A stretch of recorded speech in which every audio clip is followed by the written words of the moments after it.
I male 24 met a girl F22 in a community college class when I was 20. We came from very different backgrounds. I was middle class trying to find a cheaper way to go to college. She was living in almost poverty going to school because she was forced to by her parents who were threatening to kick her out. She dropped out about a year into her schooling while I continued and finished. During her first year we formed a relationship and she moved into my apartment more or less. Her relationship with her parents is pretty much non-existent and she has little to no outside friends besides one or two women she knew from high school, who are deadbeats in my opinion. I make around $80K a year so we live relatively comfortably, but there's still some strain on finances. I can't exactly say when I started losing feelings, but the fact that she refuses to work, will not cook and wants to eat out every day, does not want to go to school, and continuously wants to buy and spend money on clothes and other stuff just slowly started grating me more and more. I work in a female-dominated workplace, and having conversations, and interacting with coworkers who have so much going for them, have fun hobbies, and aspirations makes it all the more worse when your girlfriend is chronically online and spends 7 hours a day scrolling through Instagram or TikTok reels and thinks having sex is all she needs to do on her end. Our relationship isn't bad, we have fights every now and then like an average couple, have an active sex life, but that's pretty much it. From her perspective if I broke up with her it would be out of nowhere, but I'm pretty much done, and know I could move on quickly and have nothing to be regretful about as shitty as it sounds. The problem comes in her having no job, no finances, almost no friends, and no family support unit. I'm not a monster, I don't want to make someone virtually homeless, but I don't want to be stuck with someone who has nothing going for them either. I don't know what to do. Update 1. I got dozens of messages, ranging from asking me to hand out her contact info so they could take her in as a live-in sex girlfriend, to helpful advice telling me to start hiding anything valuable. When I had said that she had come from poverty, her father is a laborer while her mother also lives a similar lifestyle to how she lives now. Their home is maybe 1,100 square feet and in a terrible place in town, and given her father's past ultimatum, I don't think he will take her back as she hasn't been back home in years. Yes, I have talked to her about this, since January maybe 3 times. Either by gently telling her it would be nice if she went out more to find a hobby at the very least a flat, out saying she was wasting away on her phone and that she needs to get a job or go back to school. Each time she either changed the subject, makes it a joke, or follows through for a couple of days before going back to her usual self. She is a kind partner, who asks me about my day, always tries to make me laugh or lighten the mood when I get annoyed, and generally shows a lot of affection. Which makes me feel terrible when none of that works anymore, and I just see her as another person. Now for the confrontation. Last night when we were both getting ready for bed, I didn't take my clothes off and instead just stood there telling her we needed to talk. At first she was just smiling and jumping up and down on the bed with her knees thinking I wasn't as serious as I was, but eventually she was able to read the mood. I told her something wasn't feeling right anymore, that I've tried to make this work and be patient with her for the past few years, but I didn't know how much more time I was willing to spend waiting for her to get a job, go back to school, or just get a hobby if anything. I told her that it annoyed and grated me that she just didn't seem to care about herself, and that I hated she had no goals or aspirations. This was probably the first time in a long time she was as attentive as she's ever been during this conversation, and agreed to whatever I was saying, even also giving suggestions on where she can apply, what courses were starting to interest her, and even said I could look over her as she submitted applications online to make sure she wasn't lying. In her head it seemed like I was still willing to make this work, and a part of me believed this would finally be the moment that she would change. So it made the next part even harder for me and for her.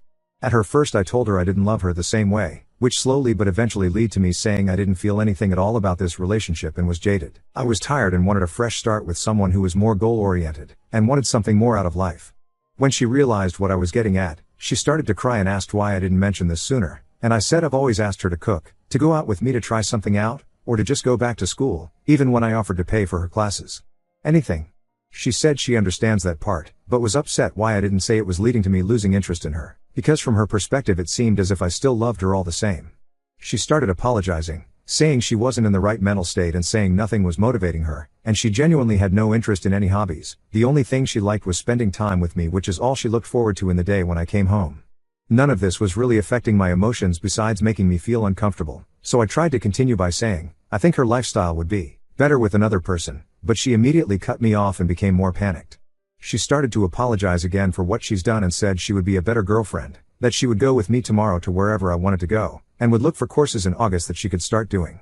But she did not want to lose me since she had nothing else in life, and absolutely hated that I stopped loving her. There were so much tears and snot that I said we would have this conversation again when she calmed down, and we eventually did in an hour or so.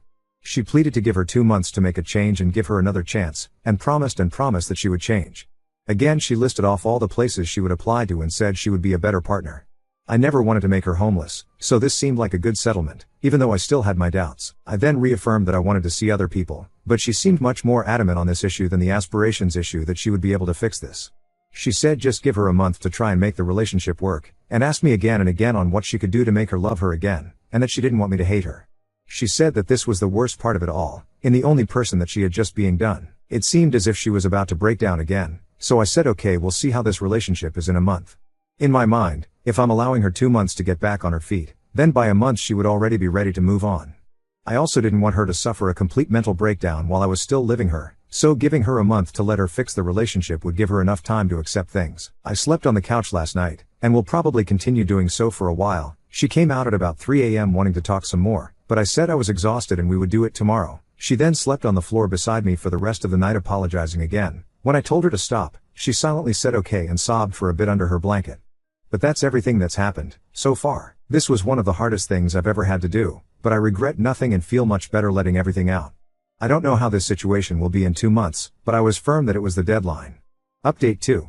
After the night confrontation, we didn't really speak all too much at home, with it being dry and awkward for a day or two, but I have been told I'm a workaholic by nature, so it was easy for me to stay at the hospital as a distraction. But in that time she did start to cook again. We weren't in the mood to go out to eat together. Eventually though, I sat down with her after she asked for a more thorough conversation on why I felt our relationship was failing. She promised not to cry or get upset but wanted me to be 100% upfront so she had a better way of understanding, stating she wanted to try everything to fix this. I was really apprehensive about this and I can't really explain why, but given being together for 4 years I wanted to at least make an effort myself out of respect, even though a large part of me was angry for even doing so, as I feel I've never had the same from her. There have been many different camps in my last update, the main ones being kick her out immediately and leave her before it gets worse, try to find a way to fix our relationship, or end the relationship altogether but continue living with someone who would probably become absolutely neurotic. If I was going to let her stay for 2 months I would absolutely not be dealing with that. I took consideration in all these main advice discussions and read through almost every reply. Even the most assumptive, bizarre and downright unhinged Redditor takes. More importantly, I took heavy influence of those who have shared with me their past stories, which either led to them being stuck in loveless relationships for years or eventually being able to overcome their problems and have an even stronger connection. Thank you again for your private messages. I read through a lot of your lives. Now for our conversation. She said she saw something on TikTok where couples put a phone on a table with a timer and wanted to do something similar, for each person to air what made them upset. I said that was dumb. If we were going to talk about our problems it would be better if there was no time limit. She eventually agreed and said I could go first, asking me first when was the time that I completely lost my love in her. As I said before, it was never one action, but a grating feeling that got worse and worse until it got to this point, and I told her that. So she then asked when was the time I felt the most angry. I said it would take some time to think for me and she said that was fine. After a few minutes something came to mind. I couldn't formulate the right words at first but it eventually just started to come out. I told her the worst time was when I was first starting at my hospital. To keep it short, the tempo was brutal. It was constant work with little to no downtime as I was constantly learning new things that school would have never taught me, while being expected to be able to handle it as a professional. It was without a doubt the most stressed I've ever been and I feel like other RNs can relate here. That year hardened the way I think now. That hard work does pay off, if you have the drive and the passion. I told her I think that was when I started losing feelings the fastest, seeing her at home doing absolutely nothing. Coming home to no food made, to her not working a job, to her not learning anything, completely stuck to the internet with nothing to show for it. I said it made me even more upset when I had given suggestions for jobs with pretty easy schedules, or to find a new interest in school that would pan out better than last time only to be rejected at my every attempt. I told her flat out that it disgusted me. She asked me why I didn't make this a bigger issue at the time, that I should have communicated this to her, but I said there's some things that shouldn't have to be said. I should /N''T/ have to remind her to wash her ass, eat, do something other than mindlessly scrolling on her phone for hours at a day, every day. I also told her that after coming home from the hospital during more stressful days, the last thing I wanted was to spend my time begging my girlfriend to do something productive, so I held my tongue and settled as she was still nice and caring. I had no other reasons to end it, and so the resentment grew worse from then on. It was around here that I became more mean to my regret now, but I will still input it as I have everything else. I told her that when she dropped nursing, I was upset since I felt that she was more than capable of doing what I had done.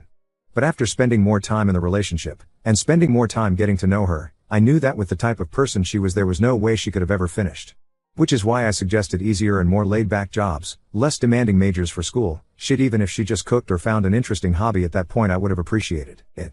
Still, she chose to do nothing for years. It's just the type of person she was and why I felt done for her romantically over time. She asked me if I hated her, and I said I didn't know.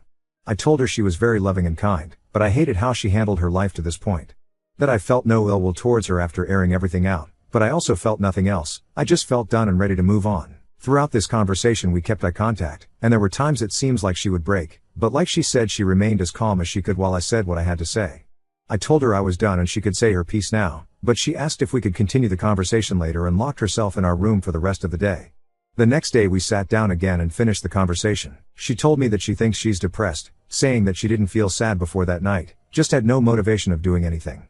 I had a couple of messages telling me to ask her to get tested for ADHD, but when I started bringing it up she was very adamant that is not something she felt comfortable with. I knew she didn't like needles or going to the hospital in general, but her flat out refusing to get tested for disorders when I told her it was not at all like a regular hospital visit surprised me. She asked me if she was able to change in her behaviors, would I give her another chance? I said I didn't know, as I felt nothing right now and didn't know if her doing it would bring any feeling back. Especially since it took my breaking point to do so. She asked if there was any compromise, and I told her again, if in a month I felt like there was enough reason to stay together I would, but that there was no guarantee that my feelings would return, but I would match any effort she also put out. She was frustrated by my answer, but I said that's how it would be.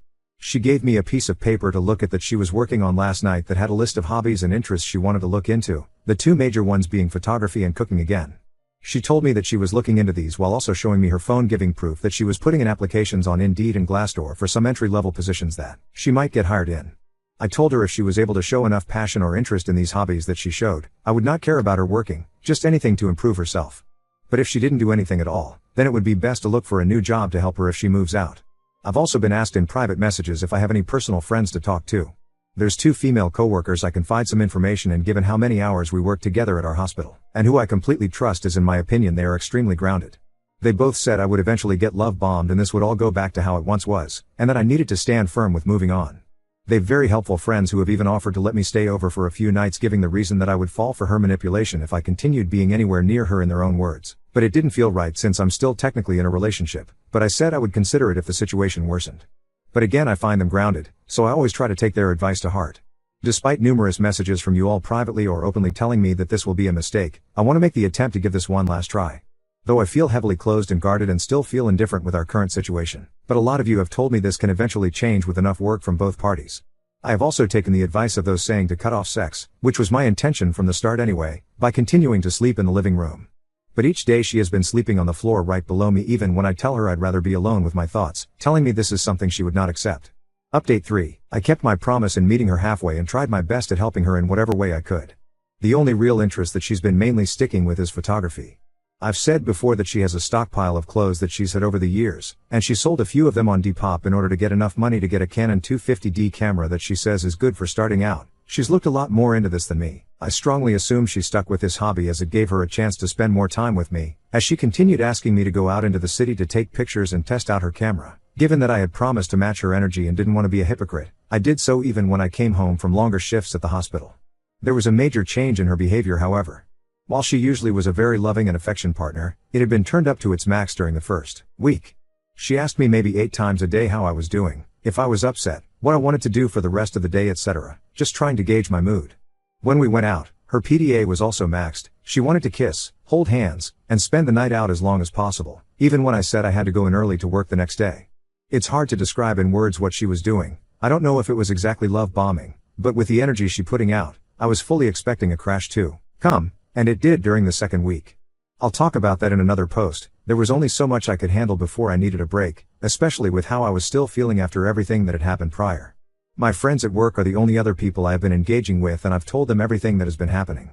They warned me again that I was getting love bombed like they predicted and it would only get worse. They asked me what I would do if I was stuck with her longer than 2 months, and I said my lease would be ending soon, so it was helping ease my mind, as I wouldn't mind moving if this all turned out for the worse, while still giving her enough time of a heads up. They stated their concerns that I was coming to work more tired than usual and it was getting noticeable, but I told them that I felt fine. During the weekend they had insisted that I go out with them to help my mood, stating that too much time in my apartment was not good for my health in my current situation. I declined when first offered, but after being asked again the day of, I agreed, and for most of the day I was with them having a really good time. In fact, it helped to regain my mood considerably. Naturally my girlfriend was wondering where I had been the entire day, but I told her I had been with friends, and even though she was disappointed we couldn't go out for the day, I promised her we would spend all day tomorrow together. I get continued messages that I should immediately drop my friends and that they are manipulating me and my decisions. And think what you may, I know they are good people who look out for me. They played a large part in me quitting smoking this year, which although has made me more anxious at times, has helped with my health considerably. There's a different type of bond you form with people in our work environment, and I trust my coworkers with my life, for lack of a better term. Anyway, that's most of what happened the first week. Putting everything for the second week would triple this post, and it's hard looking back on it as it happened so recently and I still feel heavily raw. Update 4. When I said the crash of emotions would come, I was right. It was ugly, loud, and could have been easily prevented in parts. When I posted my last update, I was not in the right mental state, so reflecting on the week before and writing helped to calm my nerves. I'm also a bit embarrassed to admit that I started to smoke a bit again, but it also helped tremendously in my mental, which was getting close to crash as of recent, and without the help of my friends I didn't have much else to turn to. This breakdown was something I could not tell them since I didn't want them stepping in. There had been a point where my girlfriend was in a not so well mood during one of our outings to the city. After returning home, she had said I was being dismissive, and if I felt angry or upset with her. Trying to be better with communicating, I said that I was getting uncomfortable with her constant need of affirmation and affection, as it was continually constant. Given that she was still sleeping in the living room at night, I was getting no time alone to myself at all while at home, and after so many outings, I was starting to get physically and emotionally drained. Truthfully, I felt physically tired more than anything, and given what my coworkers and my girlfriend say, it tends to show on my face more worse than it is. My girlfriend seemed to take this heavily, and didn't attempt to talk with me for the remainder of the day, along with the next, but was in a much more brooding mood during the second. Maybe it would have been better to apologize or communicate better during that point, as it might have been the point that a lot of this could have been avoided if I said something, but I instead took the time to nap and spend time alone, which I had rarely the chance to for over a week. Then came the third day. A lot happened over the course of this day, and a lot was said, and this was where the breaking point occurred, which caused further problems throughout the following week. I will try to be as thorough as I can, remembering everything that happened, from the start of the day to the end. When I had woken up, I had left without saying goodbye or speaking to my girlfriend as I was almost running late. Normally I at least check on her to see what she's doing before I leave. She had been sleeping in our room for the last few days since her mood dropped. My mood was higher than usual during work, as I was rested, had my alone time, and was just genuinely having a nice time at the hospital, which didn't happen too often. There were a few times when my coworkers would go out to eat after work, and for the past few weeks I had been declining, but on this given day I had joined them, which led to me arriving home around 9 or later. It was pretty late and I had a few drinks. This is where I begin to have trouble writing. And where I usually stop. Arriving home, I see my girlfriend sitting down in the living room, looking at me directly as I walked in, not saying a word. It startled me, and I asked what she had been doing, as she wasn't on her phone nor was she watching TV, just sitting as if she was staring at a wall before I had entered. She asked me where I had been, and I said I was out with friends. She immediately asked were they my friends from work?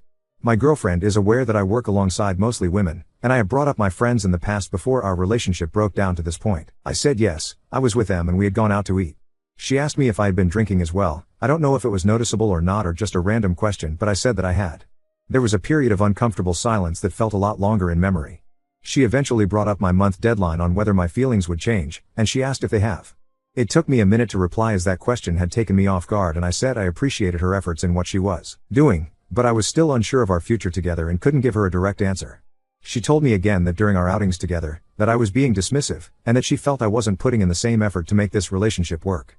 I asked what she meant, as I was going out with her whenever she asked and matching her effort in finding hobbies whenever she thought of something she enjoyed. To me it just seemed like something she was just saying out of neediness. I think it was at this point she started to lose her composure, as her voice couldn't remain constant. She told me if I was aware that I wasn't smiling when we were outside, that I was quiet and rarely talked when we were spending time together. I told her she already knew how I felt, so for some of it, my mixed feelings shouldn't come as surprise. But I also explained again my lack of talking was just from being tired from work, but I don't think she believed me. She told me she's constantly overthinking how I feel now that she knows I've lost feelings, and doesn't know what she can do to make them come back. I told her again to just find a passion for something, anything, to get out of bed and be active with anything in her life. She says it's been 2 weeks and she's been as active as she can possibly be, to the point that it was causing her mental stress, but my mood wasn't improving, and she's wondering if anything will actually change now that it's closer to a month. And then came the full breakdown. Through tears and a broken voice, she tells me how much she loves me, how much affection and love she has given me throughout this relationship, just for me to throw it away over something as stupid as my conditions, as if it was just an excuse to end things, if I ever really loved her at all while we were together. She goes on to say that even with how upset she is at me, and how hurt and betrayed she has felt by the one person she has, that she still loves me and wants to continue our relationship. She tells me there will be nothing for her if I leave, no one, no place, no future, her will to live will be gone and she won't know what to do with herself. Now there's a lot I could have said during this, but I don't think I can accurately convey just how hard she was breaking down emotionally during this exchange. There were points as to where she was almost screaming, completely bawling, and it all just made me freeze, as this was the first time I've ever witnessed her fall apart at this level. She goes on again to say there's no reason to live if this is the end, it won't matter what job she gets, another month will not be enough, and she knows I still won't want to be with her, and that she will have nothing. After everything was said, she locked herself again in our room, and stayed there for a few more days. Whenever I tried to knock to initiate conversation, she screamed for me to go away, and I did. A few days later, she had finally calmed down enough to where we could speak to each other, and she changed her attitude 180. She was still upset, but extremely apologetic in what she did and said, telling me that a lot of it was just in the moment and she didn't mean it.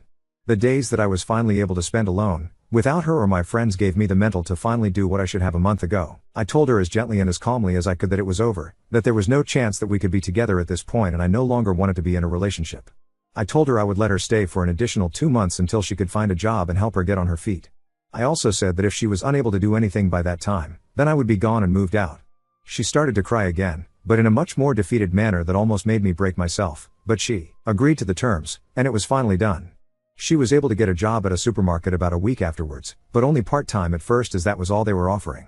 After our final confrontation, our speaking terms were more or less dead. Whenever she was off work she would be in her room alone for the remainder of the day and night. I had stayed on the couch as at this point I was pretty much used to it and didn't really mind it. It feels really wrong and selfish to say, but I felt extremely free and happy for a bit. I didn't inform my coworkers about my breakup when it happened, and just continued to vaguely say that we were working on it. But during that time I frequently started going out a lot more with them after work, as staying in our apartment felt more like a chore and depressing. I had hit a high that I had not felt in a long while, and then everything came crashing on me the following week. I had contracted pneumonia, and was off work for about 2 weeks to recover. At first I thought I had caught a cold, but one day it hit like a brick and my lungs felt at 50% capacity. I couldn't take a deep breath without going into a fit of coughing and I constantly felt fatigued. Even now as I write this update with most of my symptoms gone, I still have to use an inhaler to help myself breathe at times. For most of the days that I had been sick I was sleeping, most days between 12 to 14 hours, and the time that I was awake I was lying down. When I told her what I had contracted and she saw how sick I was, she offered to let me have the bedroom again, but I refused and said that I was fine. Since she was working part-time there was still a lot of time that she was spending at home, and for the first few days she left me alone. But towards the middle of the first week I was sick she started to occasionally check on me to see if I was okay and if I wanted anything to eat.